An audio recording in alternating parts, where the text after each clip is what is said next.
एक गलती ना होती तो बच जाती सभी की जिंदगी, नहीं क्रैश होता प्लेन। प्लेन क्रैश होने से पहले पायलट ने भेजा था मैसेज।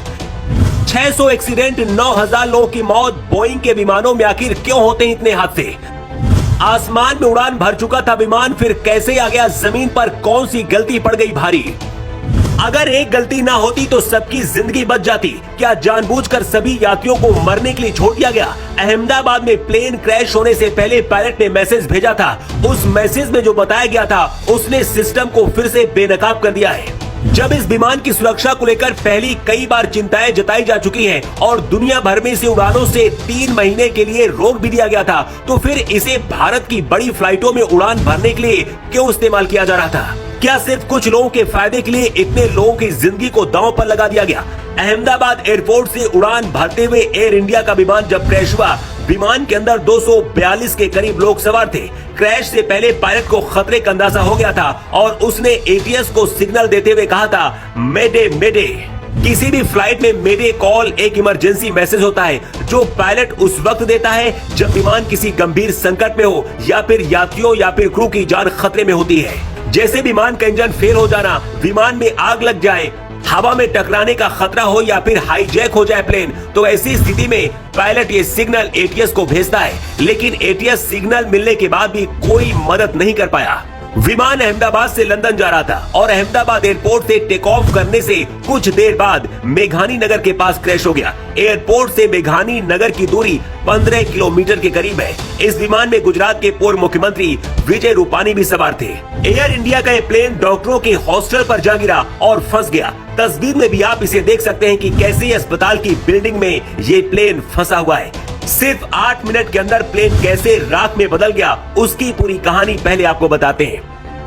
ये air India Boeing 787 dream liner विमान बड़ा एयरक्राफ्ट है। बताया जा रहा है कि 11 साल पुराना एयरक्राफ्ट है। दोपहर 1:30 पर टेक ऑफ से पहले रनवे के बीच में था। सैटेलाइट इमेज देखने के बाद पता चलता है कि 1:38 पर यह प्लेन रनवे के आखिरी हिस्से पर था। प्लेन टेक ऑफ कर चुका था। प्लेन एयरपोर्ट से करीब 400 फीट ऊपर तक उड़ा। करीब 8 मिनट तक प्लेन का सिग्नल एक्टिव रहा और 1:40 पर प्लेन क्रैश हो गया। एयर इंडिया का जो विमान क्रैश हुआ है 2020 से 2022 के बीच बोइंग 7878 की मैन्युफैक्चरिंग क्वालिटी पर सवाल उठ चुके हैं। विमान की चौड़ी बॉडी को कई हिस्सों में बनाकर जोड़ा जाता है। इस दौरान रिपोर्ट्स में खुलासा हुआ कि कुछ विमानों में बॉडी के जोड़ ढीले हैं, उनके पैनल्स के बीच गैप रह गए थे और कार्बन फाइबर हिस्से ठीक से फिट नहीं हुए थे। इसके बाद FAA को भी कई बार दखल देना पड़ा और बोइंग को अस्थायी रूप से डिलीवरी रोकनी पड़ी थी। अप्रैल 2024 में बोइंग के एक वरिष्ठ इंजीनियर ने न्यूयॉर्क टाइम्स को दिए गए अपने एक इंटरव्यू में दावा किया था कि ड्रीम लाइनर की बॉडी के कई हिस्से हवा में टूट सकते हैं क्योंकि उन्हें जोड़ने की प्रक्रिया में बदलाव किया गया है। उन्होंने ये भी बताया था कि बॉडी के टुकड़े ठीक से फिट नहीं होते हैं, जिससे स्ट्रक्चरल वीकनेस पैदा हो जाती है। हालांकि बोइंग ने पहले इस दावे को तो स्वीकार कर लिया था, लेकिन बाद में इसे खारिज कर दिया था और विमान को पूरी तरह से सुरक्षित बता दिया था।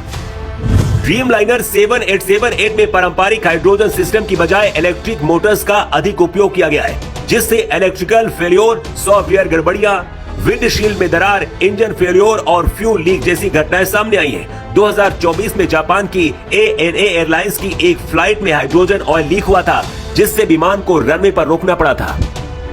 अहमदाबाद हादसे से पहले सरकारी आंकड़ों के अनुसार बोइंग विमान दुनिया भर में लगभग 6000 दुर्घटनाओं और घटनाओं में शामिल रहे। इनमें से 415 घातक थी और 9000 से अधिक लोगों की मौत हो चुकी है। दुनिया भर में फ्लाइट वाले हजारों यात्री विमानों में से कम 4000 से ज्यादा विमान बोइंग 737-800 है। अहमदाबाद में प्लेन क्रैश क्यों हुआ, इसके लिए अंदाजा लगाया जा रहा है फिलहाल कि लैंडिंग गियर ठीक से शायद बंद नहीं हुआ होगा, क्योंकि एक पहिया एक बिल्डिंग में फंसा दिख रहा है, जिसका मतलब है कि प्लेन में बैलेंस प्रॉब्लम की वजह से हादसा हुआ होगा। असली वजह पूरी रिपोर्ट आने के बाद पता चलेगी, लेकिन इस हादसे में सबसे ज्यादा लोगों के मारे जाने की आशंका जताई जा रही है। विमान ज्यादा ऊंचाई पर नहीं था, लेकिन इसके बाद भी अगर पायलट के मदद मांगने पर वक्त रहते ATC मदद कर पाता तो शायद कुछ लोगों की जिंदगी बच सकती थी। वैसे इस हादसे के लिए आप किसे जिम्मेदार मानते हैं? कमेंट बॉक्स पर लिखकर जरूर बताएं।